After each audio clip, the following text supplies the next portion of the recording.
الحمد لله رب العالمين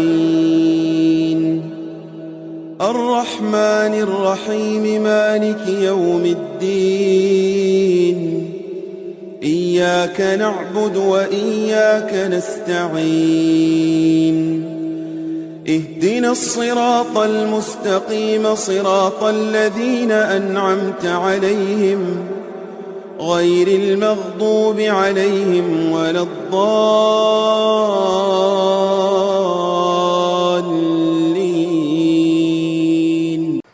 إن الحمد لله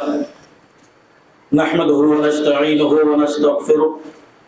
ونعوذ بالله من شرور أنفسنا ومن سيئات أعمالنا من يهده الله فلا مضل له ومن يضلله فلا هادي له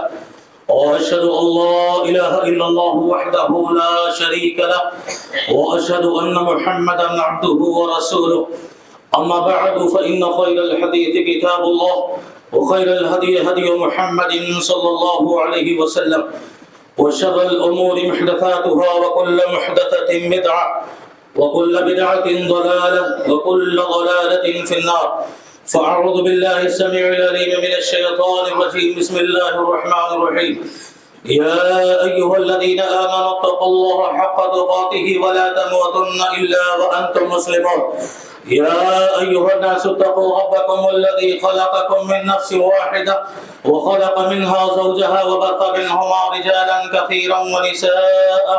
واتقوا الله الذي تساءلون به والأرحام إن الله كان عليكم رقيبا. يا أيها الذين آمنوا اتقوا الله وقولوا قولا سديدا يصلح لكم أعمالكم ويغفر لكم ذنوبكم ومن يطع الله ورسوله فقد فاز فوزا عظيما. وقال الله عز وجل بسم الله الرحمن الرحيم. أمن يجيب المضطر إذا دعاه ويكشف السوء ويجعلكم خلفاء الأرض أإله مع الله قليلا ما تذكرون. سب سے پہلے تمام قسم کی حمد و ثنا بڑائی کبریائی اور بزرگی اس اللہ عز و جل کے لیے لائق و زیبا ہے جس نے ہمیں اور آپ کو اس دنیا کے اندر پیدا فرمایا. بے شمار درود و سلام نازل ہو تمام نبیوں پیغمبروں اور رسولوں پر، خصوصاً تاجدار مکی و مدنی احمد مصطفیٰ محمد مصطفیٰ صلی اللہ علیہ وسلم پر. حضرات گرامی، خطبہ مسنونہ کے بعد سورۃ النمل کی جو آیت کریمہ آپ کے سامنے پڑھی گئی ہے اس کا ترجمہ کچھ اس طرح ہے کہ امن یجیب المضطر اذا دعاہ ویکشف السوء. کون ہے وہ ذات کہ جب اس دنیا میں کوئی پریشان حال انسان اسے پکارتا ہے تو وہ اس کی پکار کو سن کر اسے پریشانیوں سے نجات دیتا ہے اور تمہیں زمین کا خلیفہ اور جانشین بناتا ہے. اور الہ مع اللہ، کیا اللہ کے ساتھ کوئی اور بھی معبود ہو سکتا ہے؟ قلیلا ما تذکرون، یہ اور بات ہے کہ تم سب بہت کم نصیحت حاصل کرتے ہو. دراصل یہ آیت سرزمین مکہ میں اس وقت نازل ہوئی جب مسلمان بے حد مظلوم، بے سہارا، بے بس، مجبور اور لاچار تھے اور اپنے فیوچر اور مستقبل اور آنے والی زندگی کے سلسلے میں امن و سلامتی کے لیے اللہ سے دعاؤں پہ دعائیں کر رہے تھے. اس وقت رب العزت نے اپنی حمایت، اپنی نصرت، اپنی مدد اور اپنی تائید کا وعدہ کرتے ہوئے فرمایا کہ اے میرے نبی کے صحابہ، یہ صحیح ہے کہ آج تم مکے میں تم پر بہت ظلم ہو رہے ہیں، تم پر بہت ستم ڈھائے جا رہے ہیں. یہ صحیح ہے کہ آج مکے میں شدت دھوپ میں گرم ریت پر تم لٹائے جا رہے ہو. یہ صحیح ہے کہ آج تم پتھروں کے مار سے زخمی ہو رہے ہو. اور یہ صحیح ہے کہ آج تم جلتے ہوئے کولے پر تمہارے جسم جلائے جا رہے ہیں. پر یاد رکھو تم سب کے رب کا یہ وعدہ ہے کہ ایک دن آئے گا، دعاؤں پہ دعائیں کرتے رہو پر صبر کا دامن کبھی ہاتھ سے مت چھوڑنا. ایک دن آئے گا کہ اس سرزمین مکہ پر تمہارا اپنا سکہ چلے گا، تمہاری اپنی حکومت ہوگی، تمہارا اپنا اقتدار ہوگا، تمہارا اپنا اقتدار ہوگا، تمہارا اپنا اختیار ہوگا. اور ایک وہ دن آئے گا، وہ دن بہت جلد آئے گا کہ تم اس زمین مکہ کے بے تاج بادشاہ ہوگے. یہی وجہ ہے کہ شریعت کہتی ہے کہ دعا، آواز، پکار اور ندا جو بندہ اپنے رب کے حق میں لگاتا ہے، جہاں یہ عبادت کی ایک شکل ہوتی ہے وہیں پر شریعت کہتی ہے کہ ہماری اور آپ کی زندگیوں میں جو مسائل پیدا ہوتے ہیں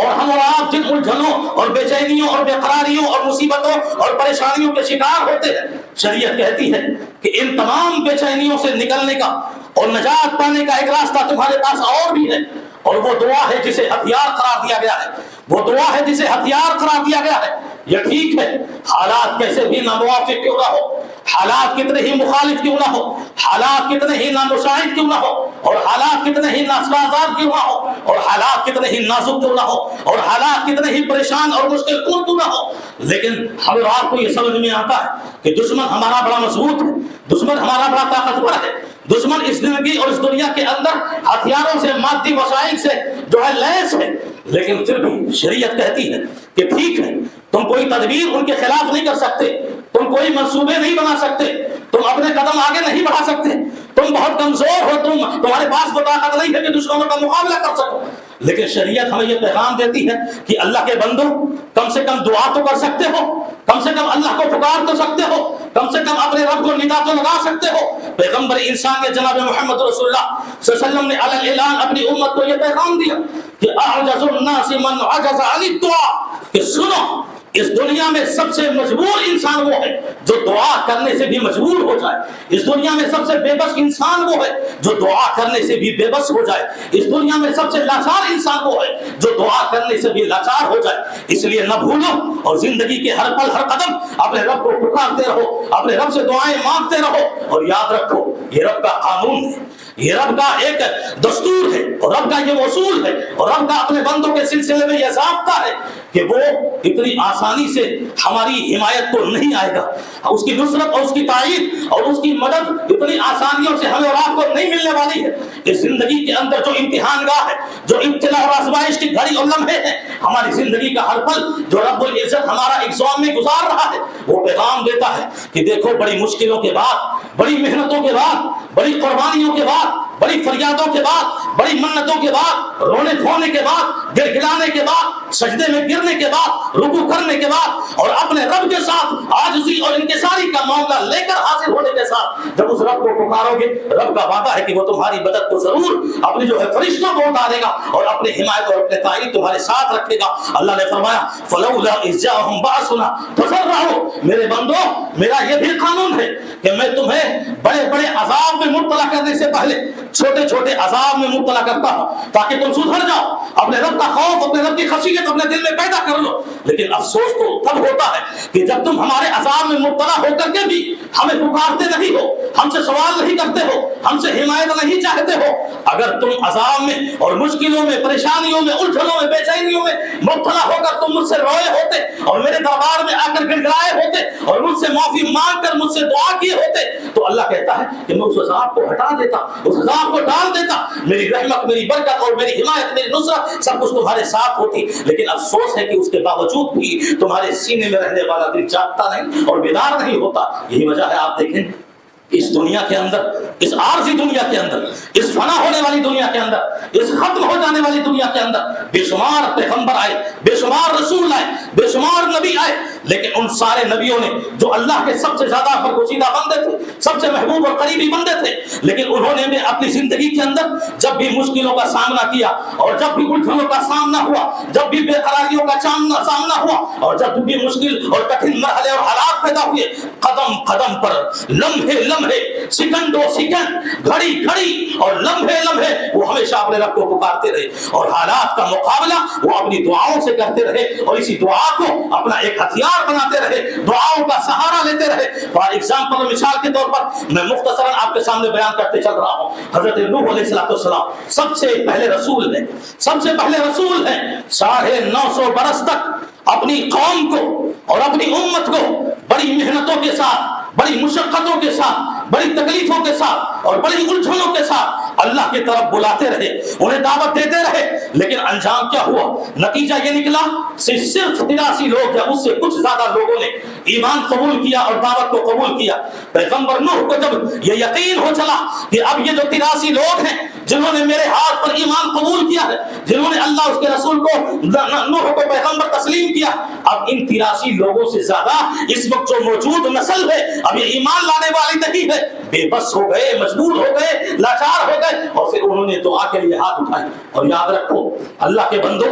دعا کے لیے پورا دن کافی نہیں، دعا کے لیے پوری رات ضروری نہیں ہے، اور دعا کے لیے گھنٹوں کی ضرورت نہیں ہے. دعا اگر خلوصیت کے ساتھ ہو، للہیت کے ساتھ ہو، اور قرینے کے ساتھ ہو، ادب کے ساتھ ہو، تہذیب کے ساتھ ہو، سلیقے کے ساتھ ہو، تو اللہ کی قسم یہ دعا کے 2-4 جملے اور 2-3 الفاظ ہی قوموں کی حالت بدلنے کے لیے کافی، اور قسمت کو بدلنے کے لیے کافی ہو جاتی ہے. آپ جانتے ہیں تاریخ انسانیت کا سب سے بڑا طوفان اور سب سے بڑا سیلاب جو اس دنیا کائنات میں رونما ہوا، اور وہ ایسا سیلاب کہ جس کی ایک موج پہاڑوں کے مانند تھی. اللہ نے سورہ ہود کے اندر فرمایا وَهِيَ تَجْرِي بِهِمْ فِي مَوْجٍ كَالْجِبَالِ، کہ وہ حضرت نوح علیہ السلام اہل ایمان کو کشتی پر سوار ہو کر جب اس سیلاب اور طوفان کا مقابلہ کرتے ہوئے چل رہے تھے، اس وقت ایک لہر، ایک موج اور ایک تھپیڑا پہاڑوں کے بارند اور پہاڑوں کے اونچائی سے باتیں کر رہی تھی. یہ انجام اس دنیا کے اندر یہ حالات کیسے پیدا ہوئے؟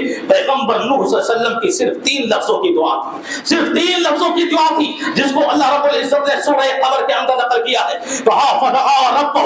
انی مغلوب فانتصر، اے پروردگار اب میں مجبور ہو گیا، اب میں بے بس ہو گیا، ان لوگوں کو بلاتے بلاتے میں تھک گیا، اب تو ہی ان سے نپٹ لے. اور کہا مغلوب فانتصر، اب میں مغلوب ہو گیا تو مدد فرما. اللہ کہتا ہے ففتحنا ابواب السماء بماء منهمر وفجرنا الارض عيونا فالتقى الماء على امر قد قدر. پھر کیا تھا کہ وہ آسمان اور وہ آسمان بارشوں کے دہانے کھول دیا، اور یہ زمین چشموں کے پانی کے چشمے ابال دیے، اور پھر پوری دنیا میں ایک امٹتا ہوا اور ایک بڑھتا ہوا ایسا سیلاب آیا، پوری قوم اس کے اندر ہلاک ہو گئی. ذرا سوچو کہ نوح علیہ السلام نے صرف 3 لفظوں پر دعا کو اپنا ہتھیار بنایا تھا. اور آپ دیکھو، آپ قرآن مجید کی تلاوت کرتے، حضرت موسیٰ علیہ السلام جب مصر چھوڑ کر شہر مدین گئے، خود اجنبی ہیں اور شہر مدین بھی اجنبی ہے، نہ وہاں اس شہر میں یہ کسی کو جانتے ہیں اور نہ شہر مدین والے حضرت موسیٰ علیہ السلام کو جانتے پہچانتے. مسائل بہت سارے ہیں، کھانا کہاں کھائیں، پانی کہاں پیئیں، پناہ کون دے، ٹھکانہ کہاں ملے، زندگی کے مسائل سے چیلنجز کا مقابلہ ہو رہا تھا. لیکن موسیٰ پیغمبر تھے، انہیں معلوم تھا کہ زندگی کے مرحلوں میں جب انسان مشکلوں سے گھر جاتا ہے اور آسانی کا کوئی راستہ نظر نہیں آتا تو دعا ہی وہ ہتھیار ہے جو رب العزت کی بارگاہ میں کام آتی ہے اور آسانیوں کے راستے نکالتی ہے. فرمایا رب انی لما انزلت الی من خیر فقیر، پروردگار ایسی جگہ ہوں جہاں تو آسمان پر بیٹھا ہوا اپنی نگاہوں سے مجھے دیکھ رہا ہے، جہاں میں پل پل محتاج ہوں، نہ کوئی کھانے کا انتظام ہے نہ پینے کا انتظام ہے، اور تیرے خیر اور بھلائی کا محتاج ہوں. اور پھر کیا ہوا آپ جانتے ہیں کہ وہ 2 بچیاں جن کے جانوروں کو کنویں پہ پانی پلایا تھا، ایک بچی آئی اور کہا ابو جان نے بھیجا ہے، آپ نے ہماری مدد کی ہے، ہمارے جانوروں کو پانی پلایا ہے، مہمان نوازی کا حق ہے، ہم پر فرض ہے کہ ہم آپ کو پناہ دیں، آپ مسافر ہیں، اجنبی ہیں، آپ کو کھانا دیں. اور موسیٰ علیہ السلام گئے، وہاں کھانا بھی ملا، سب کچھ ملا. اب یہ ایک اشارہ میں دیتے جا رہا ہوں کہ دعا کیسا ہتھیار ہوتا ہے انسان کا. حضرت یونس پیغمبر کون نہیں جانتا، مشہور بات ہے، سب جانتے ہیں. اشارہ سنو، اللہ کی اجازت کے بغیر قوم اور بستی سے ناراض ہو کر نکلے تھے کہ سمندر کے اندر مچھلی کے پیٹ میں پہنچ گئے. سمندر کی تاریکی ہے، مچھلی کی پیٹ کی تاریکی، اندھیرا ہی اندھیرا ہے. لیکن یونس پیغمبر علیہ السلام کو بھی یہ پتا تھا کہ زندگی کی جہاں امید باقی نہ رہے، حیات کی جہاں امید باقی نہ رہے، آسانیوں کا کوئی راستہ نہ دکھائی دے، تو ایسی صورت میں دعا اپنا ہتھیار بناتے ہیں. پیغمبر اپنا ہتھیار تسلیم کرتے ہیں اور پھر کہنے لگے لا الہ الا انت سبحانک انی کنت من الظالمین. یقین ہے مجھے اپنی غلطی پر ندامت ہے، مجھے اپنی خطا پر شرمندگی ہے، پروردگار تیری اجازت کے بغیر نکل پڑا اور آج یہاں آ کر پہنچ گیا. لیکن یہاں بھی اگر تو نے مجھے زندگی کا کوئی راستہ نہ دکھایا، اگر تو نے مجھے کوئی آسانی کی راہ نہ دکھائی تو یقیناً ہمارے لیے خسارہ ہی خسارہ ہے، ہم ظالموں میں سے ہو جائیں گے. رب العزت کا حکم جو کائنات کے ذروں ذروں پر چلتا ہے، پہاڑوں پر چلتا ہے، چھوٹی بڑی مخلوق پر چلتا ہے، جاندار بے جان مخلوق پر اس کی بادشاہت اور حکمرانی چلتی ہے، کائنات کے ہواؤں پر، درختوں پر، پتوں پر جس کی قدرت ہے اور قبضہ ہے، وہ آسمان پر عرش پر مستوی رحمان دائرے مچھلی کو حکم دیتا ہے اور وہ مچھلی سلامتی کے ساتھ یونس پیغمبر کو ساحل سمندر پر چھوڑ آتی ہے. یہ دعاؤں کے مختصر وہ علامتیں ہیں، وہ نشانیاں ہیں پیغمبروں کی جنہوں نے اپنی زندگی کے اندر ہتھیار بنایا اس دعا کو. تو ہمارے اور آپ کے آخری پیغمبر جناب محمد رسول اللہ صلی اللہ علیہ وسلم 23 سالہ نبوی زندگی میں 23 سالہ نبوی زندگی میں جب بھی انہوں نے مشکلوں کا سامنا کیا اور جب بھی کٹھن مرحلے آئے اور جب بھی بے چینیوں اور بے قراریوں کے معاملے آئے تو انہوں نے بھی قدم قدم پر اپنے رب کو پکارا اور حالات کا مقابلہ دعاؤں سے کیا، دعاؤں کو سہارا بنایا، دعاؤں کو ہتھیار بنایا. آپ جانتے ہیں مشرکین مکہ کی سرکشی حد سے زیادہ بڑھ گئی، مسلمانوں پر ظلم حد سے زیادہ کرنے لگے اور یہاں تک کہ ان کا جینا دشوار ہو گیا. قدم قدم پر وہ ان کو ستا رہے ہیں. اللہ کے نبی صلی اللہ علیہ وسلم اپنے ساتھیوں کو پریشان ہوتا ہوا اپنی آنکھوں سے دیکھ رہے ہیں. پھر سوچ آئی کہ اب ان مشرکوں کے، ان کفار کے اور مکہ کے اندر رہنے والے ان ظالموں کے غرور کو، تکبر کو اور ان کے گھمنڈ کو کچلنا اب بہت ضروری ہے. پیغمبر صلی اللہ علیہ وسلم نے فوراً دعا کو اپنا ہتھیار بنایا اور ہاتھ اٹھائے اللہ رب العزت کی جانب اور کہا اللہم اعنی علیہم بسبع کسبع یوسف. اے پروردگار تو ان پر قحط سالی کو ایسا ہی مسلط کر دے جیسا کہ تو نے یوسف علیہ السلام کے زمانے میں قحط سالی کو مسلط کیا تھا. اور پھر وہ سوکھا پڑا، وہ قحط سالی آئی کہ کفار کو، مشرکین کو، مکہ کے اندر رہنے والے ظالموں کو بھوکمری سے درختوں کے پتے چبانے پڑے، مردار جانوروں کے گوشت کھانے پڑے اور بھوک کی شدت کا یہ عالم تھا کہ آسمانوں کی جانب اپنی نگاہ اٹھاتے تو دھواں ہی دھواں نظر آتا تھا. ابو سفیان جو اس وقت مسلمان نہیں ہوئے تھے وہ دوڑتے ہوئے مدینہ آئے اور وہ جانتے تھے کہ یہ جو قحط سالی مسلط ہے دراصل یہ اللہ کا ایک عذاب ہے اور یہ پیغمبر انسانیت جناب محمد رسول اللہ صلی اللہ علیہ وسلم کی دعا کا یہ اثر ہے اور ان کے ہاتھ اٹھانے کا یہ اثر ہے کہ آج مشرکین مکہ پر یہ قحط سالی آئی ہوئی ہے. گئے اللہ کے نبی صلی اللہ علیہ وسلم کے دربار میں اور کہنے لگے اسألک باللہ والرحم، اے محمد میں آپ کو اللہ کا واسطہ دیتا ہوں اور ہمارے اور آپ کے بیچ جو رشتہ داریاں ہیں اس رشتہ داری کا حوالہ دے کر کے درخواست کرتا ہوں کہ اب بھی دعا کر دیجیے اور یہ قحط سالی ہٹ جائے. بچے بلک رہے ہیں، جانور مویشی مر رہے ہیں اور ہم دانے دانے کو ترس رہے ہیں اور پانی کے قطرے قطرے کو ترس رہے ہیں. اے پیغمبر دعا کر دیجیے. اور ذرا سوچو کہ وہ محمد رسول اللہ صلی اللہ علیہ وسلم جو سینوں میں، جو اپنے سینے میں ایک رحم والا دل رکھنے والے اور وہ جو پرندوں کی درد کو بھی برداشت نہ کر سکے اور وہ جو پرندوں کی آہٹ اور پرندوں کی تکلیف کو برداشت کرنا بھی گوارا نہ ہو، وہ انسانیت اس طرح ہلاک ہو، اس طرح برباد ہو اور اس طرح جو ہے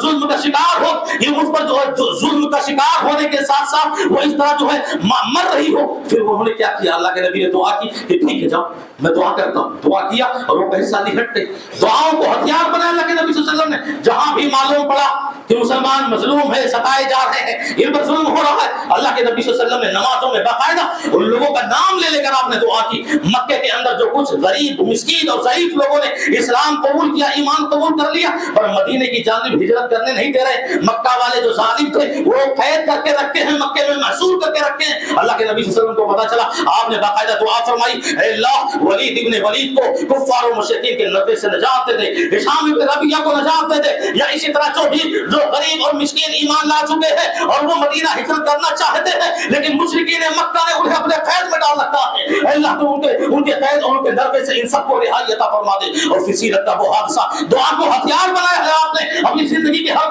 مرحلے میں. سیرت کا وہ عظیم حادثہ اور وہ سانحہ جو پیش آیا، یہ قبیلے رعل اور ذکوان کے لوگ آئے اور کہنے لگے ہم اسلام لا چکے ہیں. اسلام لانے کا ڈھونگ رچا اور ناٹک کیا، جھوٹ کا اسلام جو ہے نبی کے سامنے تسلیم کیا. اللہ کے نبی نے کیا کیا؟ اپنے 70 صحابہ کو ان کے ساتھ روانہ کر دیا، ان کی تربیت کے لیے، ان کے قبیلے کی جو ہے تعلیم کے لیے کہ جاؤ ٹھیک ہے 70 صحابہ تمہارے قبیلے میں جا رہے ہیں. اور ظالموں نے کیا کیا؟ مشہور واقعہ اس لیے میں اشارہ کر رہا ہوں، مقصد یہ ہے، اس خطبے کا صرف مقصد یہ ہوگا کہ زندگی کے ہر لمحے دعا کو اپنا ہتھیار بناؤ، دعا کو اپنا سہارا بناؤ. کمزور اور لاچار اور بے بس کیوں نہ رہو لیکن دعا یہ تمہارے پاس بڑا قیمتی ہتھیار ہے. اللہ کے نبی صلی اللہ علیہ وسلم کے سامنے ان لوگوں نے 70 صحابہ کو لے گئے اور ان ظالموں نے اپنے علاقے میں لے جا کر دبا دیا، فریب کیا اور لے جا کر شہید کر دیا، قتل کر دیا. نبی کریم صلی اللہ علیہ وسلم کو جب خبر ہوئی اور معلوم پڑا کہ میرے 70 صحابہ کو ان ظالموں نے دغا بازی اور فریب کاری سے لے جا کر شہید کر دیا بڑے رنجیدہ ہوئے، بڑے غمزدہ ہوئے، بہت تکلیف ہوئی، اور تکلیف کیسے نہ ہوتی، وہ پیغمبر صلی اللہ علیہ وسلم ان صحابہ کو بڑی محنتوں کے ساتھ حافظ قرآن بنایا تھا۔ وہ 70 صحابہ وہ تھے جنہوں نے نبی نے بڑی محنتوں کے بعد عالم دین بنایا تھا، اور بڑی محنتوں کے بعد قرآن مجید کے پارے اور صورتیں یاد کرائی تھی، بڑی محنتوں کے بعد حدیثوں کو یاد کرایا تھا، حفظ کرایا تھا۔ ایسے 70 صحابہ جب شہید ہو گئے ہوں تو ذرا سوچو نبی کے دل پر کیسا صدمہ پہنچا ہوگا۔ اسی لیے نبی کریم صلی اللہ علیہ وسلم نے دعا کو ہتھیار بناتے ہوئے 1 مہینے مسلسل کنٹینیو 1 مہینہ 5 وقتہ نمازوں کی آخری رکعت میں رکوع کے بعد ان دغابازوں اور ظالموں کے حق میں بد دعا کرتے رہے، اور اس دنیا نے، اس کائنات نے، اور یہاں بچنے اور رہنے بسنے والے انسانوں نے ان ظالموں کی تباہی اور بربادی اپنی آنکھوں سے دیکھ لی۔ تو اللہ کے نبی صلی اللہ علیہ وسلم نے دیکھو اپنے دور نبوت کے اندر آپ صلی اللہ علیہ وسلم نے جہاں اسلام کی دعوت اور اسلام کی تبلیغ ہر شخص کے پاس پہنچانے کی کوشش کر رہے تھے، اس وقت کے جو بڑے بڑے حکمراں تھے، جو بڑے بڑے تختدار تھے، جو بڑے بڑے تاجدار تھے، اور جو بڑے بڑے بادشاہ تھے، ان سب لوگوں کو اللہ کے نبی صلی اللہ علیہ وسلم نے اسلام کی دعوت دی۔ ایران کے بادشاہ کے پاس خط لکھا، مصر کے بادشاہ کے پاس خط لکھا، اور اس وقت کے بڑے بڑے قیصر روم کے بادشاہ کے پاس خط لکھا، اور سارے خطوط کا موضوع یہی تھا، اسلم تسلم، اسلام لے آؤ، اسلام کے دامن میں آ جاؤ، محفوظ رہو۔ نتیجے الگ الگ جگہوں سے الگ آئے، رزلٹ الگ الگ جگہوں سے الگ الگ آئے، لیکن وہیں پر ایران کے بادشاہ کسریٰ نے نبی کے بھیجے ہوئے قاصد اور سفیر کی بے حرمتی کی۔ جو شخص نبی کا خط لے کر گیا تھا اس کی شان میں بھی گستاخی کی اور اس کی بھی عزت کو پامال کیا، اور پھر وہ خط جو نبی کا تھا اس ظالم نے، ایران کے بادشاہ نے اس خط کو لیا، خط کو پڑھا، اور پڑھنے کے بعد اسے پھاڑ دیا، اسے ٹکڑے ٹکڑے کر دیا۔ پیغمبر صلی اللہ علیہ وسلم کو جب اس کی خبر ہوئی، دعا کو اپنا ہتھیار بنایا، دعا کو اپنا سہارا بنایا۔ اللہ کے نبی صلی اللہ علیہ وسلم نے فرمایا کہ کسریٰ کے بادشاہ نے میرے خط کو پڑھا ہے، مزق رسالتی مزق اللہ ملکا، اے پروردگار جیسے اس نے میری اور تیرے نبی کی شان میں گستاخی کرتے ہوئے تیرے نبی کے خط کو پھاڑ کر ٹکڑے ٹکڑے کیا ہے، ایسا کر تو اس کی بادشاہت کو بھی ٹکڑے ٹکڑے کر دے، اس کی حکمرانی کو بھی ٹکڑے ٹکڑے کر دے۔ اور انجام یہ ہوا، کچھ ہی دنوں کے بعد ایران کے بادشاہ کسریٰ کا اپنا سگا بیٹا اپنے ہی باپ کے خلاف عالم بغاوت بلند کر دیا، اور کچھ ہی دنوں کے بعد اپنی ہی تلوار سے اپنے باپ کی گردن مار دی اور اس کے سر کو کاٹ دیا، اور پھر وہ ایران کی بادشاہت ٹکڑوں ٹکڑوں میں ہو گئی۔ یہ اور بات ہے، عمر عہد فاروقی میں پورا ایران مسلمانوں کے قبضے میں آ گیا۔ لیکن کہنے کا مطلب یہ ہے کہ اللہ کے نبی صلی اللہ علیہ وسلم نے اپنی زندگی میں بڑے بڑے ظالم حکمرانوں کا مقابلہ، بڑے بڑے ظالم بادشاہوں کا مقابلہ اور ان کا خاتمہ، ان کی تباہی اور ان کی بربادی کو صرف اپنی دعا کے ذریعے اپنا ایک ہتھیار بنایا۔ آج دیکھو اشارہ کرتا ہوں، ہم اور آپ جس ملک میں رہ رہے ہیں، ہمارا ملک ہندوستان کتنے بدترین حالات سے گزر رہا، اور خاص کر اس ملک میں رہنے والے مسلمانوں کو صاحب اقتدار، صاحب اختیار حکمرانوں کی ناپاک سازشوں کی بنیاد پر کتنے مسائل اور کتنے مشکلوں اور کتنی پریشانیوں اور کتنے بے چینیوں کا سامنا کرنا پڑ رہا ہے۔ یہ مسلمان کتنے مظلوم ہو چکے ہیں، کتنے پریشان ہو چکے ہیں۔ ضروری ہے، اب ضروری ہو چکا، اور یہ صرف ہندوستانی مسلمانوں کے لیے نہیں بلکہ پوری دنیا کے مسلمان، اور صرف ان کے لیے نہیں، پوری دنیا کے مسلمانوں کے لیے، چاہے وہ فلسطین ہو اور چاہے وہ ہندوستان ہو اور چاہے وہ دنیا کا کوئی بھی ایسا ملک اور ایسا خطہ اور ایسا شہر ہو جہاں مسلمان ظلم جو ہے برداشت کر رہے ہیں، مظلوم ہیں، ان پر ظلم ہو رہا ہے، وہ ستائے جا رہے ہیں، ان کے حق میں ضروری ہو گیا کہ ہم سب مل کر اجتماعی دعاؤں میں انہیں یاد کریں۔ واللہ میں نے آج آپ کے سامنے خطبے جمعہ کے لیے نا دوسرے ٹاپک کو عنوان کو منتخب کیا تھا، چنا تھا۔ رات میں مولانا منصور صاحب نے فلسطینی یا مظلومین جو مسلمان ہیں پوری دنیا کے اندر، ان کے حق میں دعائے امن و عافیت کی درخواست کرنے کی بات کہی، جو ہر مسلم کے دل کی ایک طلب ہوتی ہے۔ فوراً میں نے اپنے ٹاپک کو بدلا اور اسی دعا کو بھی اپنا ہتھیار بنایا۔ آج دنیا کے اندر، پوری دنیا میں یہ ہمارے جو دشمن ہیں، تلواریں تقسیم کریں، ترسولیں تقسیم کریں، گولے بارود تقسیم کریں، بندوقیں تقسیم کریں، جو تقسیم کرنا چاہتے ہیں کریں، لیکن یاد رکھو اس منبر رسول سے ہمارا مذہب، ہمارا دین، ہمارا اسلام ہمارے ایک ایک بچوں میں صرف ایک ہتھیار دینا چاہتا ہے، ان کے ہاتھوں میں صرف ایک ہتھیار پکڑانا چاہتا ہے، اور وہ دعا کا ہتھیار ہے کہ دعا کو ہمیشہ یاد رکھو، اللہ کو ہمیشہ یاد رکھو، اسے پکارتے رہو، اسے بلاتے رہو۔ حالات ایک جیسے نہیں ہوتے، ایک نہ ایک دن آئے گا، ایک دن نہ ایک دن آئے گا، اجتماعیت کے ساتھ دعا کرو گے پوری دنیا کے مسلمان۔ اللہ کی قسم، اس پوری مسلمانوں کی تعداد میں کوئی اگر ایک ایسا شخص بھی نکل گیا اللہ کی قسم کہتا ہوں کوئی ایک شخص بھی ایسا نکل گیا جو مستجاب الدعوات ہو، جو اتنا نیک اور متقی پرہیزگار ہو، جس کی دعا اللہ کی بارگاہ میں قبول ہوتی ہو، اگر ایک شخص بھی ہمیں مل گیا تو یہ جانو کہ ہندوستان نہیں بلکہ پوری دنیا کے حالات بدلنے کے لیے کافی ہو سکتا ہے۔ حضرت برا ابن مالک رضی اللہ تعالیٰ جو مستجاب الدعوات، اور ایک بار اللہ کے نبی نے فرمایا بھی تھا رب اشعث اکبر مدفوع بالابواب لو اقسم علی اللہ لابر، اسی دھرتی اور اسی کائنات اور اسی زمین پر ایسے غریب، ایسے محتاج اور ایسے جو ہے کمزور اور ایسے پھٹے پرانے کپڑے والے اور ایسے پراگندہ بال والے اور ایسے جسے دنیا میں کوئی حیثیت اور مقام حاصل نہیں ہے، ایسے لوگ بھی اس دنیا میں ہیں کہ لو اقسم علی اللہ لابر، اگر وہ کسی معاملے میں اللہ پر قسم کھا لے تو اللہ اس قسم کو پورا کر کے رہتا ہے، اللہ اس قسم کو پورا کر کے رہتا ہے۔ اس لیے اجتماعی دعاؤں کا اہتمام کرو، اور دنیا بھر کے اندر جہاں مسلمان ستائے جا رہے ہیں ان کی مدد کے لیے، ان کی عافیت کے لیے اور خود کی راحت کے لیے اللہ سے ہمیشہ دعائیں مانگتے رہو، اللہ سے ہمیشہ پکارتے رہو اللہم انی اسألک العافیہ۔ یہ ملک ہندوستان جن حالات سے ہم اور آپ گزر رہے ہیں، ضروری ہے میرے بھائیوں، آپ جانتے ہیں عہد خلافت راشدہ میں مسلمان جب جنگ کے لیے جاتے، لڑائی کے لیے جاتے اور کافروں سے لڑتے ہوئے حال یہ ہو جاتا کہ وہ شکست اور ہار کے قریب ہو جاتے، وہ مغلوب ہو جانے والے ہوتے اور دشمن کافر غالب ہو جانے والا ہوتا، تو جانتے اس وقت لوگ کہتے این برا ابن مالک، ارے برا ابن مالک کہاں ہے، انہیں بلاؤ میدان جنگ کے اندر۔ برا ابن مالک جب آ جاتے تو مسلمان ان سے درخواست کرتے برا صحابی رسول ہو، مستجاب الدعوات ہو، آج اللہ سے قسم کھاؤ، اللہ پر قسم کھاؤ کہ آج کی یہ جنگ ہم جیت کر جائیں گے۔ اور برا ابن مالک جب قسم کھاتے کہ اللہ کی قسم آج کی ہم یہ جنگ جیت کر جائیں گے، دعا کرنا ہوتا کہ میدان جنگ کا پانسا پلٹ جاتا اور جنگ کے میدان کا نقشہ بدل جاتا۔ وہ مسلمان جو ہار کے قریب ہو چکے تھے، مغلوب ہو چکے تھے، اب آہستہ آہستہ وہ مسلمان فتح کے قریب ہونے لگتے اور جیت کے قریب ہو جانے لگتے، اور اسی دعا کی وجہ سے وہ ایک وقت آتا کہ جیت کا جھنڈا ان کے ہاتھوں میں آ جاتا۔ دعا معمولی نہ سمجھیے، ٹھیک ہے تدبیر جو ہے، منصوبے جو ہیں، ارادے جو پلاننگ ہے، ہمارے پاس جو طاقت ہے وہ اختیار کیجیے، شریعت اس کا حکم دیتا، لیکن تدبیروں پر بھروسہ نہ کر کے دعاؤں کو اختیار کیجیے، دعاؤں کو ہتھیار بنائیے۔ ذرا یاد کرو، بچے مکتب میں پڑھتے ہیں مطلب اسلام کی کتابوں، اسلام اور کفر کی مابین جو لڑائی ہوئی غزوہ بدر، کل ہونے والی ہے یہ لڑائی، ایک دن پہلے ہی آسمان سے آنے والی وحی نے فتح اور جیت کی بشارت دے دی کہ تم جیت جاؤ گے مسلمانوں، ایک دن پہلے۔ لیکن معاملہ کیا ہے، اور اللہ کے نبی میدان بدر میں بھی گئے اور صحابہ کو مخاطب ہو کر کے کہا رہے ذرا دیکھو یہ وہی جگہ ہے جہاں کل میدان جنگ میں ابو جہل کی لاش ہوگی، یہ وہی جگہ ہے، یہ وہی زمین ہے جہاں کل میدان جنگ میں فلاں کافر کی لاش ہوگی۔ آسمان سے فتح کی بشارت آ چکی ہے، سبھی جان چکے ہیں۔ اللہ کے نبی اس کے باوجود میدان سے ذرا ہٹ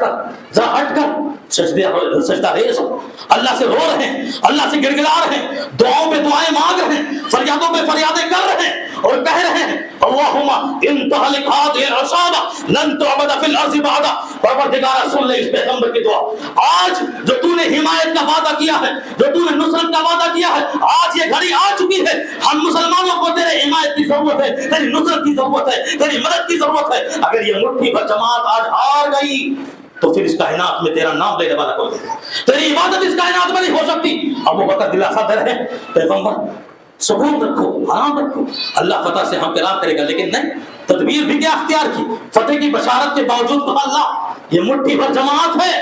313 کی فوج میں بچے جوان بوڑھے سب ہیں اور بغیر ہتھیاروں کے ہیں، معمولی ہتھیاروں کے ساتھ 1000 کافروں کی لشکر میں نے سب کو لا کر کھڑا کر دیا ہے، اللہ اب صرف تیرا ہی سہارا ہے، اور پھر دعاؤں پہ دعائیں کرتے رہے اور بدر کی جیت اللہ کے نبی صلی اللہ علیہ وسلم اور مسلمانوں کے ہاتھ میں آئی۔ تو اب یہ اشارہ دینا مقصود ہے کہ دعا ہم سب کیوں بھول رہے ہیں۔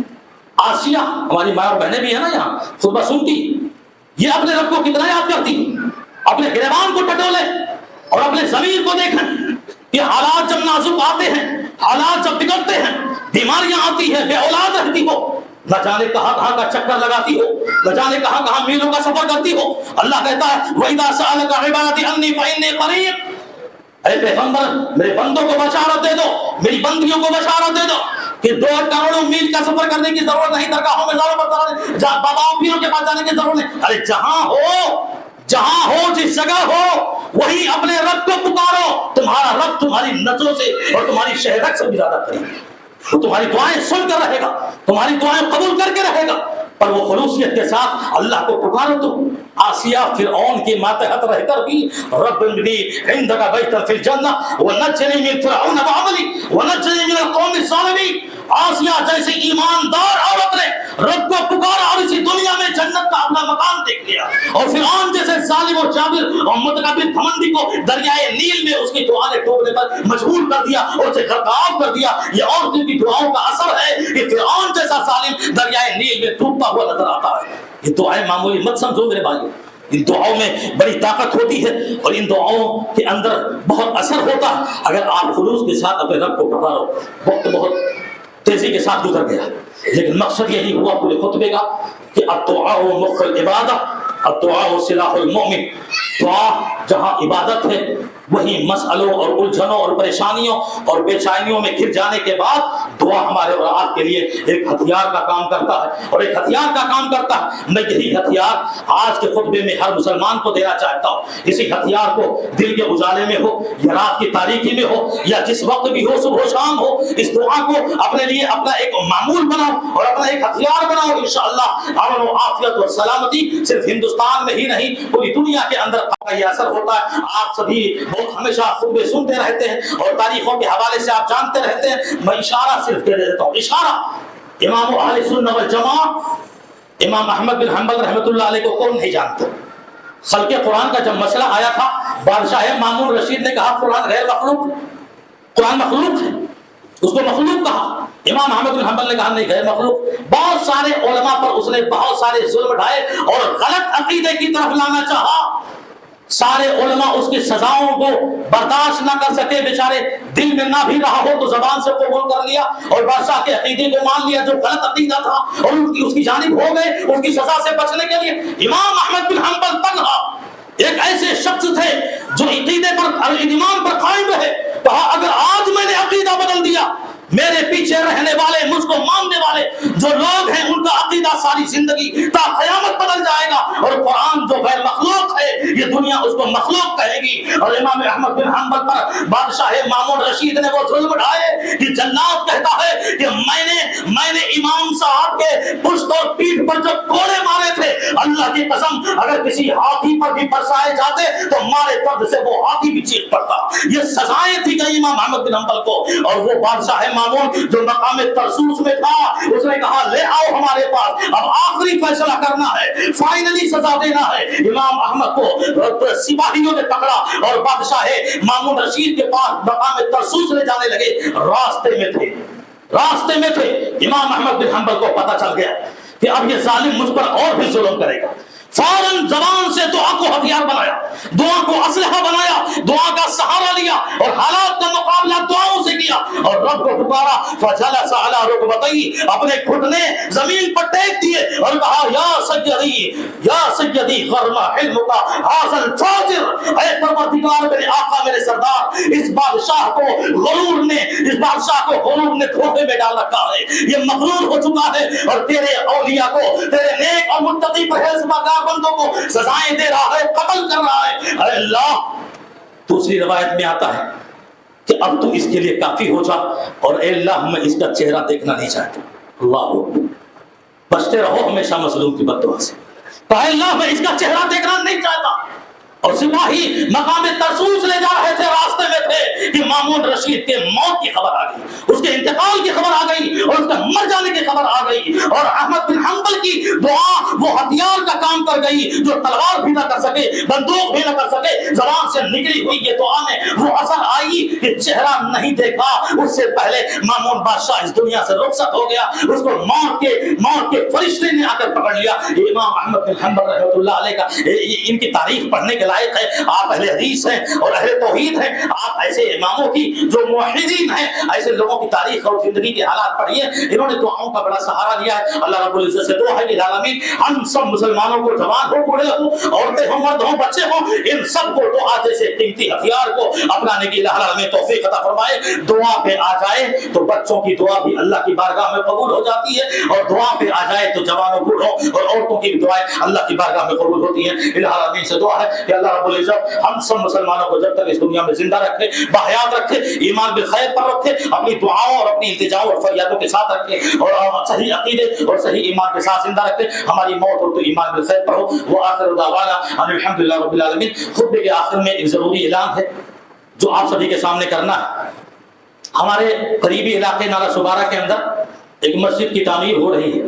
واگن پاڑا کے اندر، جس میں خرچہ کروڑوں روپے کا ہے۔ پلر لگ چکے ہیں، ایک چھت لگ چکا ہے، دوسرے مسئلے کی تیاری ہو رہی۔ ظاہر سی بات ہے ایسے ہی موقع پر ہم اور آپ اپنے صدقہ اور خیرات کے ذریعہ جو مسجدوں کو آباد کرتے ہیں تو بہت ساری فضیلتیں آپ بارہا خطبے میں سنتے ہیں۔ یہ کوئی معمولی چیز اور کوئی چھوٹی چیز نہیں ہوتی۔ آدمی اپنی استطاعت اور اپنی طاقت کے مطابق، یہی وہ تو مال ہے جو اس کی آخرت کے لیے کام آنے والا ہے، یہی وہ مال ہے جو جنت کے راستے آسان کرنے والا، اور یہی سارے وہ ہے جو خرچ کی جگہیں ہیں، مسجدیں، مدرسے یا اور غریبوں کے اور یتیموں کے، یہ ساری وہ جگہیں ہیں جہاں ہمارے کیے ہوئے دولت کے خرچ انشاءاللہ ہماری آخرت سنوارنے والے ہیں۔ الہ العالمین سے دعا ہے ہم سارے مسلمانوں کو، ہماری اور ماں اور بہنوں کو جو بہت ہی کم موقع ملتا ہے، اور خاص کر کے یہ تو آپ لوگوں کی کے لیے اچھائی ہے کہ اس مسجد کے اندر آپ لوگوں کے بعد کا بھی انتظام کیا گیا، آپ بھی خطبے سنتی ہیں اور آپ بھی اپنے ایمان کو تازہ کرتی ہیں، اور آپ کے سامنے ایسے اعلانات بھی کئی آتے ہیں، اور الحمدللہ آپ سارے جو ہے مائیں اور بہنیں اپنے جو ہے زیورات سے یا اپنے مال سے، اپنے پیسوں سے جو ان کے پاس اللہ نے عطا کیا ہے وہ سب سے نوازتے ہیں،